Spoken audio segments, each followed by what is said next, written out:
2 bedroom, hall, kitchen గల ఇంటికి electrical material cost ఎంత పడుతుందండి? ఈ సంవత్సరంలో రేట్లు ఏ విధంగా ఉన్నాయి? Total electrical budget ఎంతవుతదండి?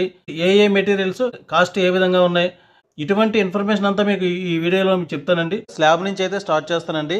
ఈ ఎలక్ట్రికల్ సంబంధించి ముందుగా స్లాబ్‌లో అయితే పైపులు పెట్టుకోవడం జరుగుతుందండి. మనకి ఈ పైపులనేవి మొత్తం 30 పైపులు అయితే ఇంచుమించుగా పడతాయండి మీకు. 20 ఎంఎం అండ్ 25 ఎంఎం 2 కలిపి అయితే చెప్తున్నానండి పైపుల సైజ్ మీకు. అదేవిధంగా స్లాబ్‌లోని జంక్షన్ బాక్సులు కావచ్చు, బెండ్లు కావచ్చు, గమ్ము కావచ్చు, ఇటువంటి మెటీరియల్ అంతా పడుతుందండి. ఈ మెటీరియల్ కాస్ట్ వచ్చి మీకు అప్రాక్సిమేట్లీ డబుల్ బెడ్రూమ్ ఫ్లాట్కి అయితే మనకి 3000 రూపాయల వరకు అవుతుందండి. స్లాబ్లో పైపులు అనేవి మినిమం 2 ఎంఎం థిక్నెస్ అయితే తీసుకోవాలండి. స్లాబ్ మీద ఆల్రెడీగా ఎటువంటి క్వాలిటీ తీసుకోవాలి, ఈ పైపులని స్లాబ్లో పైపులు ఏ విధంగా పెట్టుకోవాలి అనే దానిపైన వీడియో చేశానండి.